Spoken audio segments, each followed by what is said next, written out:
नमस्ते दोस्तों। आज सुनिए लोकप्रिय लेखिका मालती जोशी जी की लिखी हुई कहानी संवेदना।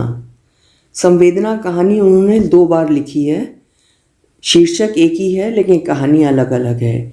एक संवेदना नाम से कहानी मैं पहले सुना चुकी हूँ, ये उन्हीं की ही लिखी दूसरी कहानी है। इसका शीर्षक भी संवेदना है। तो शुरू करते हैं कहानी। आप बेंगलोर में रहती हैं ना? वे मूर्तिवत प्रश्न बने मेरे सामने खड़े थे। घुटा हुआ सिर, पोपला मुख, बदन पर बंडीनुमा बनियान, घुटनों के नीचे तक पहुंचती नेकर, नेकर से निकली सूखी सींग सी टांग। आप विपिन को तो जानती होंगी। मुझे खीज हो आई। सुबह से 5 बार ये प्रश्न वो पूछ चुके हैं। 5 बार मैं बता चुकी हूँ कि बेंगलोर बहुत बड़ा शहर है, वहाँ हर किसी को जानना संभव नहीं है। फिर विपिन भैया तो आजकल वहाँ हैं भी नहीं, यूएसए में हैं। पर वे हैं कि इस बात को समझना ही नहीं चाहते। जहाँ मुझे अकेले देखा खड़े हो जाते हैं। वे बड़ी आशा से मुझे देख रहे थे और मुझे चिढ़ा रही थी, प्रश्न से भी और प्रश्नकर्ता से भी। पर वे बुजुर्ग थे, फिर मेरी जेठानी के पिता भी थे, उनसे बदसलूकी नहीं की जा सकती थी। इसलिए मैंने बड़ी विनम्रता से कहा, देखिए बाबूजी। तभी भीतर से भाई साहब की गरजदार आवाज़ सुनाई दी।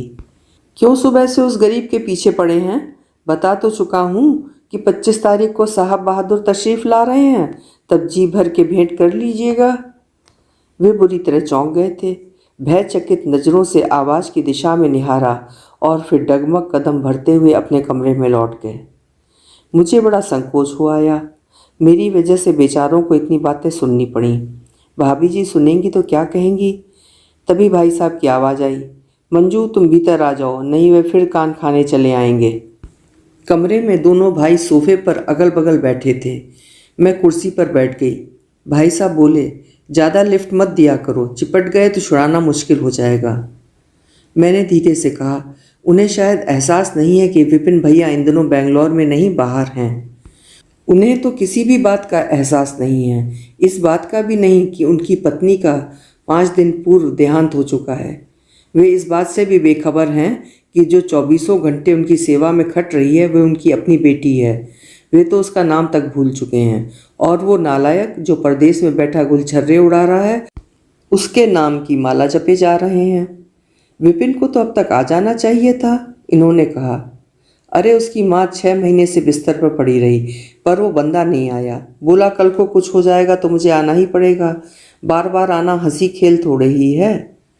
कुछ हो जाने के बाद भी तो नहीं आया। जानते हो, उस रात मैंने इस हादसे की खबर दी तो जनाब मुझसे पूछते हैं, मेरा फ्यूनरल में आना ज़रूरी है या श्राद्ध में? 2 बार आना तो मुश्किल है, ना ही मैं उतना दिन रुक सकता हूँ। तो मैंने कह दिया, भैया लाश को तो हम फूंक फाँक देंगे, तुम श्राद्ध पर ज़रूर आ जाना। लाश को हम फूंक फाँक देंगे? भाई साहब जैसे धीर गंभीर व्यक्ति के मुंह से ये बात जरा भी अच्छी नहीं लगी, खासकर इसलिए कि मरने वाली उनकी सास थी, भाभी की माँ थी। भाई साहब की बात अभी ख़त्म नहीं हुई थी, बोले, और सुनो, परसों रात को फ़ोन आया कि मैं पंडित से बरसी के बारे में भी पूछ लूँ। एक साथ ही सब हो जाए तो अच्छा है, साल भर बाद फिर से आना मुश्किल है। मैंने कहा, बरखुरदार तुम एक बार पधारो तो, कहोगे तो हम तुम्हारे पिताजी का भी क्रियाकर्म करवा देंगे। जीते जी उनको भी निपटा देना ताकि बार बार ना आना पड़े। अब चुप भी कीजिए, भाभी घुटी सी आवाज़ में चीखी और एक अजीब सी तमतमाई मुद्रा में कमरे में दाखिल हुई। मेरी माँ की चिता को तो ठंडी हो जाने दीजिए, दूसरी का इंतजाम करने चले हैं। मुझसे कह रही हो? उस नालायक से तो कुछ नहीं कहती। भाई साहब प्लीज़। इन्होंने बड़ी मुश्किल से भाई साहब को चुप कराया और मुझे इशारा किया। मैं भाभी जी को पकड़कर भीतर उनके बिस्तर तक लिवा ले गई। गुस्से में, रुलाई में उनका पूरा बदन कांप रहा था। बड़ी देर तक मैं उनका सिर सहलाती रही, तब जाकर वो शांत हुई। फिर मैंने धीरे से कहा, भाभी जी चाय लेंगी?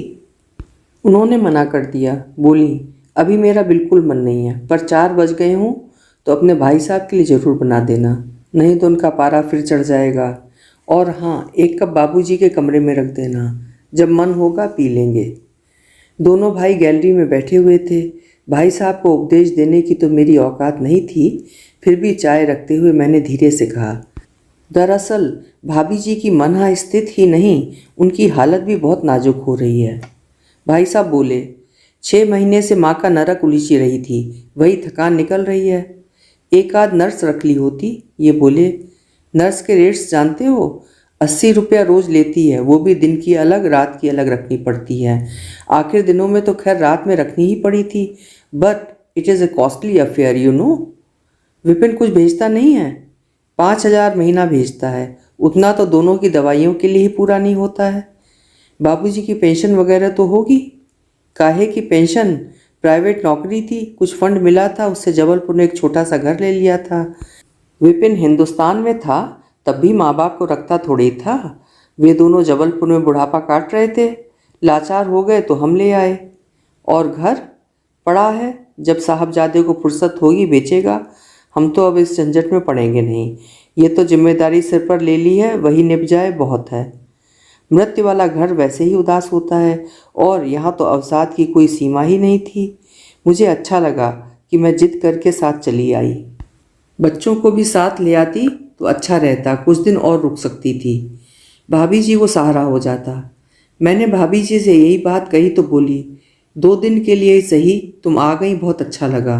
और बच्चों को तो ऐसे माहौल में लाने का सवाल ही नहीं उठता, बेचारे सहम जाते। नानी के पास रह लिए यही बहुत है। और तुम मेरी फिक्र मत करो, मुझे घर में कोई फैलारा करना नहीं है। मैंने अपने सब रिश्तेदारों से कह रखा है सीधे हरिद्वार ही पहुँचें, यहाँ आने की ज़रूरत नहीं है।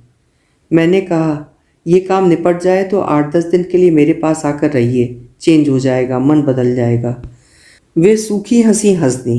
पगली, बाबूजी को छोड़कर कहीं जाना संभव है? और वो भी इनके पास? इनका मिजाज तो देख रही हो। अब बाबूजी रात दिन बेटे का नाम जप रहे हैं तो मैं क्या करूं? उसी बात को लेकर गुस्साए रहते हैं। बाबूजी भी तो अब कुछ कहने सुनने लायक नहीं रह गए हैं। एक बात कहूं, अपने बच्चों को तो सब याद करते हैं, खासकर जो बच्चा पास में नहीं रहता, मन प्राण उसी में बसे रहते हैं। बाबूजी भी अपवाद नहीं है, पर आप लोगों के संकोच के कारण वे कुछ कहते नहीं थे। पर अब माँ जी की बीमारी ने या कि उनकी मृत्यु ने उन्हें हिलाकर रख दिया है। उनका संयम टूट गया है, मन की बात अब सतह पर आ गई है, बस। इसमें उनका कोई दोष नहीं है। आप किसी दिन भाई साहब को ये बात समझा दीजिए। उन्हें क्या समझाऊंगी मैं? भाभी जी ने उसास भर कर कहा। बाबूजी तो खैर बूढ़े हैं, बदहाल हैं, पर इन्हें क्या हो गया है? पता नहीं कितना गुस्सा, कितनी नफरत मन में दबाए बैठे थे, अब सब सतह पर आ गया है और रात दिन मुझे जला रहा है। पूरा दिन झींकते रहते हैं कि इनकी वजह से जीवन नरक हो गया है। लोग हमारे यहाँ आने से कतराने लगे हैं, ना हम ही कहीं आ जा पाते हैं। बच्चे घर से भागे भागे फिरते हैं। छोटा पढ़ाई के और बड़ा काम के बहाने आधी रात तक बाहर रहता है। बड़े ने तो साफ कह दिया है कि इन लोगों के रहते मैं शादी नहीं करूँगा। पराई लड़की को मैं इस अजायब घर में लाकर नहीं रख सकता। मैं चकित होकर सिर्फ सुनती रही। उनका गुस्सा भी जायज़ है मंजू, पर तुम ही बताओ मैं क्या करूं? वो नालायक पल्ला झाड़ कर चला गया है, तो क्या मैं भी माँ बाप को सड़क पर फेंक दूं? चलते समय मन बहुत भारी हो गया था। भाभी जी ने गले लगाकर अश्रुसिक्त नैनों से मुझे विदाई दी। जाने के लिए मेरे पाँव नहीं उठ रहे थे, पर बाहर बेसब्री से मेरी प्रतीक्षा हो रही थी। दोनों भाई घड़ी देख रहे थे। गेट तक आते आते मैं अचानक रुकी।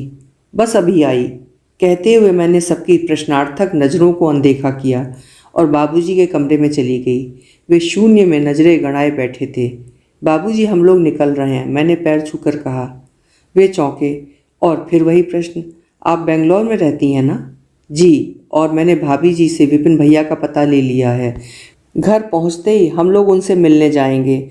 मैं उन्हें बता दूंगी कि बाबूजी ने आपको याद किया है।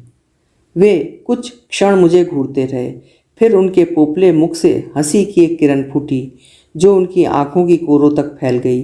उस समय उनका चेहरा किसी बच्चे की तरह लग रहा था, निश्चल, निर्मल और प्रसन्न। मुझे लगा मेरा आना सार्थक हो गया है।